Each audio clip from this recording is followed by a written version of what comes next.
दोस्तों, आज की कहानी है बहू तुम मेरे बेटे से काम मत करवाओ। दोस्तों, कहानी शुरू करने से पहले अगर हमारे चैनल को सब्सक्राइब नहीं किया हो तो कर लीजिए ताकि आपके पास पहुंचे हर रोज नया वीडियो।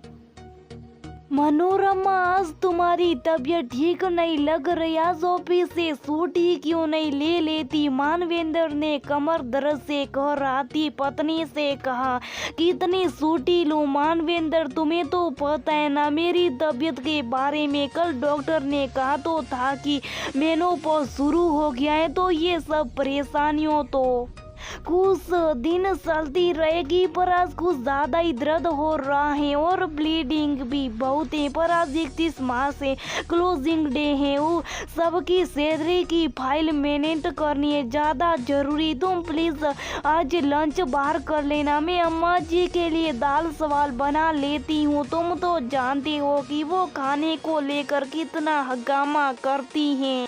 वैसे रोशनी आएगी साफ सफाई करने, खाना तो वो भी बनाई देगी, पर फिर अम्मा जी के उपदेश सुनने पड़ेंगे। अरे मनोरमा, तुम परेशान मत हो, मैं आज छुट्टी ले लेता हूँ घर के काम की, तुम टेंशन ना लो। मैं और मोहित मिलकर कर लेंगे और कुछ बाहर से ऑर्डर कर लेंगे। चलो, तुम ऑफिस छोड़कर आता हूँ।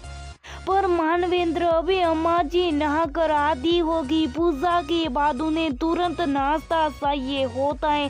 थोड़ी देर रुको, मैं बेसन का सिला बना देती हूँ। अरे मनोरमा, तुम बैठो, हेवी ब्लीडिंग हो रही है, मैं बनाता हूँ अम्मा के लिए बेसन का सिला। अरे मानवेंद्र, तुम और रसोई घर में तुम्हें कुछ आता भी है? क्यों नहीं मनोरमा, काम चलाओ तो आता ही है। हॉस्टल में हम इतना तो बनाते ही थे कि पेट भर जाए तो वो अम्मा के ऊपर देना शुरू हो जाए, इसलिए शादी के बाद रसोई घर में कम ही जाना होता है। और छोड़ो, तुम बैठो, मैं अभी अम्मा के लिए चाय और सिला बनाता हूँ। थोड़ी देर में अम्मा की आवाज आई, अरे बहू, आज नाश्ता नहीं मिलेगा क्या?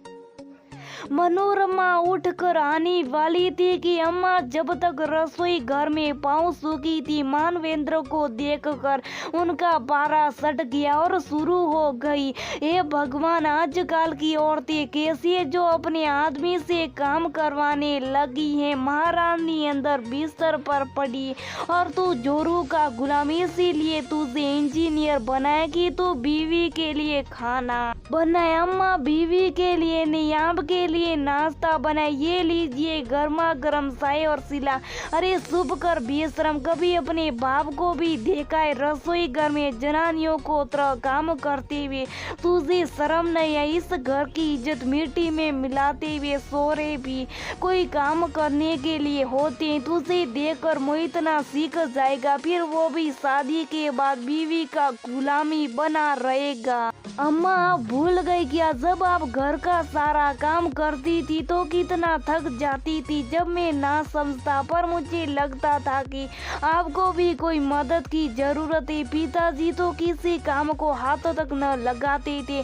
दादी का हुक्म जो था कि घर के मर्दों का रसोई घर में जाना अच्छा नहीं होता, पर राखी पर जब बड़ी बुआ घर आती थी तो किसी की मजाले जो हाथ पर हाथ रख कर बैठता, तब तो सब घर के कामों में हाथ बटाते थे। पिताजी भी कसूड़ियाँ भरते थे। भूल गई अम्मा, तब दादी भी कुछ नहीं कहती थी, तभी तो आप हर साल राखी का बेसब्री से इंतजार करती थी, क्योंकि साल के वो 2 दिन ही तो थे जब आपको घर के कामों से थोड़ा आराम मिलता था। बाकी दिन तो सिर्फ आप ही अकेले सारे काम करती थी। चाहे आप बुखार में क्यों ना तड़प रही हो, कोई ना कहता था कि लाओ हम कुछ कर दे। बुआ की जाति इस घर में दादी का राज फिर से शुरू हो जाता था। उसी का असर है कि मैं भी जब बड़ा हुआ तो मेरे मन में भी आपने यही बीज डाला कि मर्द घर के काम नहीं करते। फिर मैं भी लापरवाह हो गया और मैंने कभी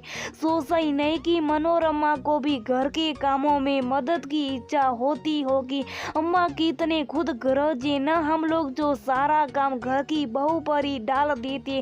रसोई घर की तो छोड़ो, हम तो अपना खुद का काम भी उसी के भरोसे छोड़कर रखते, क्योंकि घर के काम करने से मर्द जोरों के गुलाम हो जाते ना अम्मा। और ये बुद्धि हम और मर्दों को आप औरतों ने ही दी है ना अम्मा। मानवेंद्र की बात सुनकर अम्मा मौन हो गई। अम्मा अतीत की यादों में खो गई। याद आ गया उन्हें की पग फेरे की रस्म के बाद जब एक दिन मानवेंद्र के पिता ने सिर दर्द से करा रही अपनी पत्नी को शाही बनाकर दी तो उनकी सास ने कितना हंगामा किया। अरे बहू, तेरी माँ ने तुझे ये सिखा के भेजा है कि अपने आदमी से काम करवाओ। शर्म न आई तुझे मेरे बेटे को शाही बनाने को कहने में? कैसी औरत है तू जो अपने पति परमेश्वर से घर का काम करवा रही। आज के बाद में देख ना लूं तुझे किसी काम की कहते हुए मेरे बेटे को। उस दिन के बाद मानवेंद्र के पिता ने रसोई घर का मुंह न देखा।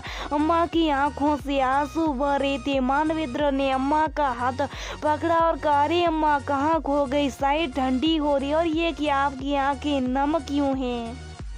बेटे के समदोन से अम्मा अतीत की यादों से बाहर वर्तमान में आ गई और मानवेंद्र का हाथ पकड़कर उसे पास बिठाते हुए बोली, बेटा सच का तूने, मैं कितनी खुद गरज हो गई थी जो इतने सालों से अपनी बहू के साथ वही व्यवहार कर रही थी जिससे मैं कभी निजात पाना चाहती थी। मुझे भी तो कितनी तकलीफ होती थी।